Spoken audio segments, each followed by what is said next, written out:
Hello everyone, आप सभी का स्वागत है आपके अपने यूट्यूब चैनल MS-12 इंस्टीट्यूट में। आज का जो क्लास होने वाला क्लास 12 फिजिक्स का टॉप VBA ऑब्जेक्टिव का क्लास होने वाला है। आप लोग को पता ही होगा कि हम लोग 500 क्वेश्चन का सेट कर रहे हैं, तो इसका जो है हम लोग पार्ट 4 करने वाले हैं। ठीक है दोस्तों, यानी पार्ट 1 2 3 करा दिया गया है। और जो भी स्टूडेंट अगर नहीं देखे हैं तो आप लोग जरूर देख लीजिएगा दोस्तों। आज हम लोग पार्ट 4 करने वाले हैं। और ये क्लास जो है यानी 500 क्वेश्चन का सेट 2024 के लिए बहुत ही महत्वपूर्ण है। पूरा NCERT का निचोड़ है इस ऑब्जेक्टिव सेट में, 500 ऑब्जेक्टिव सेट में। ठीक है दोस्तों, तो जो भी स्टूडेंट 2024 में फाइनल बोर्ड एग्जाम देना चाहते हैं तो इन तक देख लीजिएगा दोस्तों, और हर एक क्वेश्चन अच्छे से कवर कर लीजिएगा। तो चलिए दोस्तों, हम लोग क्लास को शुरू करते हैं। देखते हैं सबसे पहला क्वेश्चन क्या है। सबसे पहला क्वेश्चन देखिए कि किलोवाट घंटा बराबर है। तो किलोवाट घंटा जो बराबर होता है, kilowatt hour is equal to, तो वो किसके बराबर होता है? वो होता है 3.6 इंटू 10⁻6 जूल के बराबर होता है। राइट आंसर क्या होगा? Option number C. Next question दूसरा नंबर क्या है कि 1 एम्पियर बराबर होता है 1 एम्पियर इज इक्वल टू, तो 1 एम्पियर जो बराबर होता है 1 कूलम पर सेकेंड के बराबर होता है। यानी 1 कूलम 1 सेकेंड के बराबर होता है। ठीक है दोस्तों, तो इसका राइट आंसर क्या होगा? ऑप्शन नंबर ए होगा। याद रखना है, बहुत VBI क्वेश्चन है दोस्तों। Next question, 1 tesla is equal to, मतलब 1 टेस्ला बराबर होता है 1 टेस्ला, 1 T इक्वल टू, तो 1 टेस्ला जो बराबर होता है वो आपका 10⁻4 गॉस के बराबर होता है। ठीक है दोस्तों, 10⁻4 गॉस के बराबर होता है। और यहीं पर आप लोग को पूछ दे कि एक गॉस बराबर होता है 1 गॉस इज इक्वल टू, तो 1 गॉस जो बराबर होता है वो आपका 10⁻⁻4 टेस्ला के बराबर होता है। ये याद रखना है। गॉस पूछे तो -4 हो जाएगा टेस्ला, और टेस्ला पूछे तो +4 गॉस हो जाएगा। नेक्स्ट क्वेश्चन 4 नंबर आप लोग को बताएं कि 1 गॉस जो बराबर होता है वो आपका 10⁻⁻4 टेस्ला के बराबर होता है। राइट आंसर क्या होगा? ऑप्शन नंबर बी होगा। नेक्स्ट क्वेश्चन देखते हैं 5 नंबर। 5 नंबर क्या है कि चुंबकीय क्षेत्र का मात्रक होता है the unit of magnetic field is, magnetic field मतलब चुंबकीय क्षेत्र, चुंबकीय क्षेत्र का जो SI मात्रक होता है वो टेस्ला होता है। राइट आंसर क्या होगा? ऑप्शन नंबर ए। और आप लोग को ये भी बताए थे कि चुंबकीय फ्लक्स का जो होता है वो आपका वेबर होता है। क्या होता है? चुंबकीय फ्लक्स का वेबर होता है, चुंबकीय क्षेत्र का टेस्ला होता है। नेक्स्ट क्वेश्चन 6 नंबर, ठोस कोण का SI मात्रक होता है the unit of solid angle is, तो सॉलिड एंगल का जो यूनिट होता है वो कितना होता है, क्या होता है? तो वो स्टेरेडियन होता है। ये भी क्वेश्चन आप लोग को बताए थे कि ठोस कोण का SI मात्रक स्टेरेडियन होता है। Next question 7 number, mu naught का मान बराबर है, तो mu naught is equal to the value of mu naught is equal to, तो वो कितना होता है? तो वो होता है 4 पाई × 10⁻⁻7 हेनरी पर मीटर के इक्वल होता है। राइट आंसर क्या होगा? ऑप्शन नंबर ए होगा। नेक्स्ट क्वेश्चन 8 नंबर देखते हैं। 8 नंबर क्या है आपका? तेजी में चलते हैं दोस्तों। एक लौह चुंबकीय पदार्थ की चुंबकशीलता है, एक लौह पदार्थ की चुंबकशीलता जो होती है वो कितना होती है? कोई भी पदार्थ जो है लौह चुंबकीय है और उनका जो चुंबकशीलता होगा वो क्या होगा? The magnetism of A ferromagnetic material is, तो वो आपका म्यू ग्रेटर देन 1 होता है। आप लोगों को पता ही होगा। राइट आंसर ऑप्शन नंबर ए। जो भी स्टूडेंट अगर चैप्टर वाइज किए हैं ना, तो वो ये क्वेश्चन जो है उनके लिए हलवा है, हलवा। ठीक है दोस्तों, क्या है? हलवा क्वेश्चन है उनके लिए, जो अगर चैप्टर वाइज कर लिए हैं तो। क्योंकि चैप्टर वाइज में पूरा NCERT का निचोड़ करा दिया गया है। देखिए 9 नंबर निकेल है। निकेल जो होता है वो आपका क्या होता है? लौह चुंबकीय पदार्थ होता है। आप लोग को बताए थे एक ट्रिक फेकोनी। ठीक है, फेकोनी ट्रिक बताए थे। फेकोनी इसका मतलब क्या है कि Fe से लोहा, CO से कोबाल्ट, Na से निकेल और एक सैथिल। ठीक है, ये आपका चार क्या होता है? लौह चुंबकीय होता है, और इसी चार से आप लोग का क्वेश्चन पूछे जाते हैं। इसीलिए याद रखना है फेकोनी सैथिल। इज निकेल, यानी निकेल इज, तो वो आपका फेरोमैग्नेटिज, फेरोमैग्नेटिज।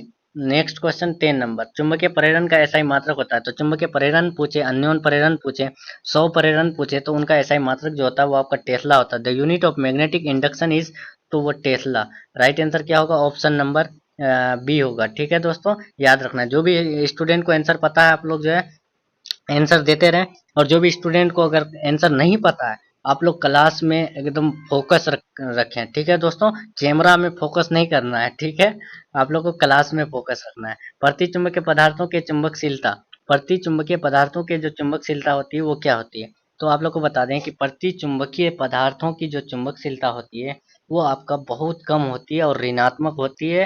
राइट आंसर क्या होगा? ऑप्शन नंबर बी होगा। नेक्स्ट क्वेश्चन देखते हैं। यहाँ इंग्लिश वाले देख लीजिए, magnetism of anti magnetic substances, तो वो वेरी लेस मतलब बहुत कम होती है। नेक्स्ट क्वेश्चन 12 नंबर, चुंबकशीलता इज यानी बराबर है, magnetism is equal to, magnetism जो बराबर होता है वो किसके बराबर होता है? तो वो जो बराबर होता है mu naught equal to B upon H के इक्वल होता है। राइट आंसर क्या होगा? ऑप्शन नंबर ए होगा। नेक्स्ट क्वेश्चन 13 नंबर, विद्युत चुम्बकीय अवमंदन का कारण है। तो विद्युत चुम्बकीय अवमंदन जो होता है वो किसके कारण होता है? तो आप लोग को बता दें वो जो कारण होता है वो आपका फोको धारा और भंवर धारा दोनों सेम होता है। ठीक है दोस्तों, याद रखना है, फोको धारा भंवर धारा दोनों सेम होता है, तो इसीलिए इसका राइट आंसर क्या होगा? फोको धारा भंवर धारा दोनों होता है। Right answer option number C. Next question English वाले देख लीजिए, इंग्लिश वाले का अभी है कि the chaos of magnetic damping is, तो वो आपका फोको करंट और वर्टेक्स करंट दोनों होता है। Right answer both of these. Next question देखते हैं, नेक्स्ट क्वेश्चन 14 नंबर, भंवर धाराओं का दिशा ज्ञात किया जाता है। भंवर धारा मतलब फोको धारा, तो फोको धारा का जो दिशा ज्ञात करते हैं या भंवर धारा का जो दिशा ज्ञात करते हैं वो किस किस नियम से ज्ञात करते हैं? तो वो जो नियम है वो आपका लेंज के नियम है। राइट आंसर क्या है? ऑप्शन नंबर बी होगा, लेंज के नियम से हम लोग भंवर धारा का ज्ञात करते हैं। ठीक है, इंग्लिश वाले यहाँ देख लीजिए, whirlpool the direction of current is known, तो वो आपका by Lenz law. Right answer option number B. Next question 15 number देख लीजिए, प्रत्यावर्ती धारा निम्न में से कौन सा प्रभाव प्रदर्शित करती है? तो प्रत्यावर्ती धारा जो है निम्न में से कौन सा प्रभाव प्रदर्शित करती है? Which of the following effect does alternating current so, तो वो करता है यानी कौन सा अल्टरनेटिंग करंट जो है सो करता है आपका प्रत्यावर्ती धारा? तो वो जो आपका करता है ना, वो करता है यानी थर्मल, उष्मीय। ठीक है, राइट आंसर क्या होगा? ऑप्शन नंबर बी, पूछा गया क्वेश्चन है। नेक्स्ट क्वेश्चन देखते हैं 16 नंबर, गैल्वेनोमीटर को वोल्ट मीटर बनाने में जरूरत होता है, यानी जी को भी में अगर हम लोग परिवर्तित करेंगे तो वो उससे क्या यानी उसके लिए क्या उपयोग होगा, यानी जरूरत पड़ेगा? तो उसके लिए जो जरूरत पड़ता है उच्च प्रतिरोध का, हाई वोल्टेज का। ठीक है दोस्तों, राइट आंसर क्या होगा? Option number A, high resistance का। नेक्स्ट देखिए, इंग्लिश वाला, galvanometer is needed to make a volt meter तो of high resistance. Right answer option number A. Next question 17 number, choke कुंडली का कार्य सिद्धांत आधारित है, यानी the working principle of choke coil is based on, तो जो यानी चोक कुंडली होता है उनके लिए जो वर्किंग प्रिंसिपल होता है यानी कार्य सिद्धांत जो होता है वो आधारित है, क्या आधारित है? तो आप लोग को बता दें वो जो आधारित है वो आपका सौ प्रेरण पर आधारित है, ऑन सेल्फ इंडक्टेंस के आधार है। राइट आंसर क्या होगा? ऑप्शन नंबर बी होगा। नेक्स्ट क्वेश्चन देखते हैं 18 नंबर।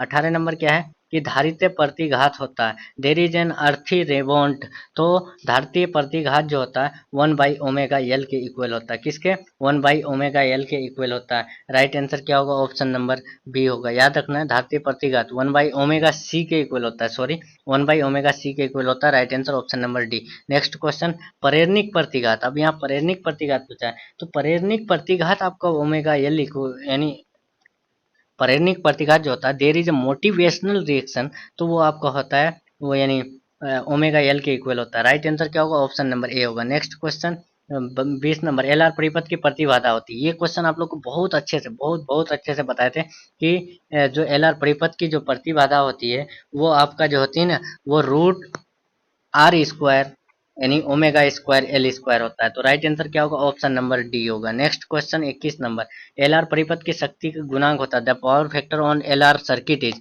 तो power factor of an L R circuit is equal to what, क्या होता है? तो आप लोग को नहीं बताते कि r/√R² plus omega square L square होता है। राइट आंसर क्या होगा? ऑप्शन नंबर डी होगा। नेक्स्ट क्वेश्चन 22 नंबर, कि सबसे अधिक आवृत्ति वाला विद्युत चुम्बकीय तरंग, तो सबसे अधिक जो अधिक आवृत्ति यानी हाईएस्ट फ्रीक्वेंसी इलेक्ट्रोमैग्नेटिक वेव जो होता है वो किसका होता है? तो वो जो होता है ना वो आपका किसका होता है? तो वो होता है गामा रे का, किसका? गामा रे का। राइट आंसर क्या होगा? ऑप्शन नंबर ए होगा। नेक्स्ट क्वेश्चन 23 नंबर, गोलीय दर्पण की फोकस दूरी उसकी त्रिज्या होती है। देखिए, गोलीय दर्पण का जो फोकस दूरी एफ जो होती है उन उसकी वक्रता त्रिज्या मतलब उनका जो आर रेडियस जो होती है वो किसके? The focal length of a spherical mirror is its radius of curvature, तो वो जो होती है ना आपका आधी होती है, क्या होती है? आधी होती है, हाफ होती है। राइट आंसर क्या होगा? Option number C. Next question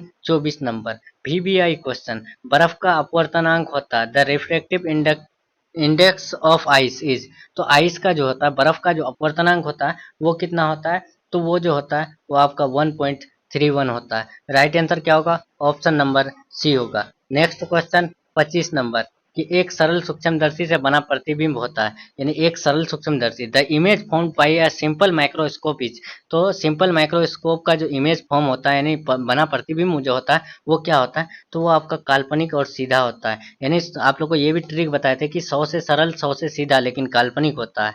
ठीक है, इमेजनरी एंड स्ट्रेट स्ट्रेट होता है, काल्पनिक और सीधा होता है एक सरल सूक्ष्मदर्शी से बना प्रतिबिंब। नेक्स्ट क्वेश्चन, यहाँ खगोलीय दूरदर्शी में अंतिम प्रतिबिंब, ये भी आप लोग को अच्छे से बताए थे कि खगोलीय दूरदर्शी में जो अंतिम प्रतिबिंब बनता है वो आपका काल्पनिक और उल्टा बनता है, इमेजनरी और इन्वर्टेड बनता है। राइट आंसर क्या होगा, ऑप्शन नंबर सी होगा। The final image in the astronomical telescope is, तो imaginary and inverted, right answer option number सी।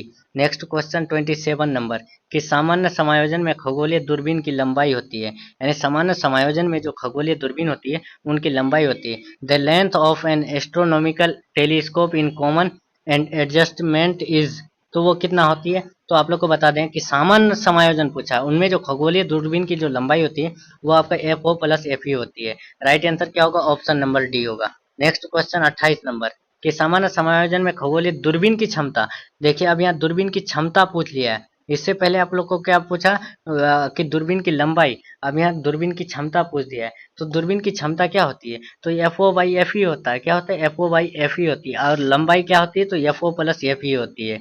ये भी याद रखना है, अगर लंबाई पूछे खगोलीय दूरबीन की तो F O plus F E होता है, और क्षमता पूछे तो F O by F E होता है। तो right answer option number C. Next question 29 number, वर्ण विक्षेपण क्षमता किस पर निर्भर करता है, तो वर्ण विक्षेपण क्षमता जो होती है on what does the colour deflection power depend, तो पावर डिपेंड जो करता है वो किस पर डिपेंड करता है, तो वो आपका डिपेंड जो करता है ना वो आपका यानी केवल प्रिज्म के पदार्थ और प्रकाश की तरंग दैर्ध्य दोनों पर करता है, इसीलिए इसका right answer option number C होगा। नेक्स्ट क्वेश्चन 30 नंबर, कि प्रकाशीय पथ के बराबर होता है, तो प्रकाशीय पथ के जो बराबर होता है वो आपका जो इक्वल होता है ना वो आपका किसके इक्वल होता है, तो अपवर्तनांक गुना पथ लंबाई के इक्वल होता है, यानी optical path is equal to, तो refractive index into path length.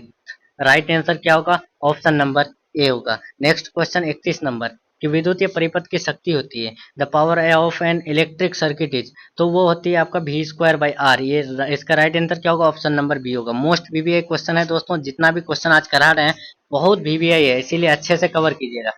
Carbon प्रतिरोध का रंग कोड में पीला रंग के लिए बताए थे कि पीला रंग का जो मान होता है वो आपका 4 होता है, किसका 4 होता है, पीला रंग का 4 होता है। और ट्रिक आप लोग को क्या बताए थे, बी बी रॉय जी, ठीक है दोस्तों, क्या बताए थे, बी बी रॉय जी ट्रिक बताए थे, जिसमें से black blue red orange yellow green, उसके बाद जीरो से स्टार्ट कर देना, 0 1 2 3 4 5, आपका ग्रीन का 5 हो गया, येलो का 4 हो गया, ऑरेंज का 3 हो गया, रेड का 2 हो गया, ब्लू का हो गया 1 और ब्लैक का 0 हो गया। याद रखना है, याद रहेगा। नेक्स्ट क्वेश्चन 33, विद्युतीय विभव बराबर होता है, यानी electric potential is equal to, तो इलेक्ट्रिक पोटेंशियल जो इक्वल होता है वो आपका डब्ल्यू अपॉन क्यू के इक्वल होता है। राइट आंसर क्या होगा, ऑप्शन नंबर बी होगा। नेक्स्ट क्वेश्चन 34 नंबर, पानी का परावैद्युत स्थिरांक होता है dielectric constant of water, तो ये भी बताए थे कि पानी का जो परावैद्युत स्थिरांक होता है वो आपका 80 होता है, 80 होता है। राइट आंसर क्या होगा, ऑप्शन नंबर ए होगा। Next question 35 number, last question देखते हैं दोस्तों इस सेट का, यानी ये जो हम लोग का पार्ट 4 है इसका जो है हम लोग लास्ट क्वेश्चन देखते हैं। आर त्रिज्या की पृथ्वी की विद्युत धारिता होती है, तो आर त्रिज्या की जो पृथ्वी की विद्युत धारिता होती है, the electric capacitance of the earth of radius R is equal to, तो वो आपका 4 पाई एप्सिलॉन नॉट आर होगा। राइट आंसर क्या होगा, ऑप्शन नंबर बी। ये क्वेश्चन आपका मॉडल पेपर में पूछा गया क्वेश्चन है नेक्स्ट ईयर 2023 में, ठीक है दोस्तों, याद रखना है, बहुत वीवीआई क्वेश्चन है, पूछे जा सकते हैं फाइनल बोर्ड एग्जाम में। तो चलिए दोस्तों, हम लोग का जो है यही यानी आज का जो है टॉप 35 वीवीआई ऑब्जेक्टिव यहाँ कंप्लीट हो रहा है। तो चलिए हम लोग मिलते हैं नेक्स्ट क्लास में नेक्स्ट टॉपिक के साथ, और जो भी स्टूडेंट को पीडीएफ चाहिए आप लोग व्हाट्सएप ग्रुप टेलीग्राम ग्रुप में जरूर ज्वाइन हो जाइएगा, और अपने अपने दोस्तों में चैनल को जरूर शेयर कीजिएगा दोस्तों। और अगर आप लोग को क्लास अच्छा लगा है तो वीडियो को लाइक कर दीजिएगा दोस्तों, और कमेंट में जरूर बताइएगा आप लोग को कैसा क्लास कैसा लगा। तो चलिए दोस्तों, मिलते हैं हम लोग नेक्स्ट क्लास में नेक्स्ट टॉपिक के साथ, तब तक के लिए बाय, अल्लाह हाफिज, थैंक्स फॉर वॉचिंग।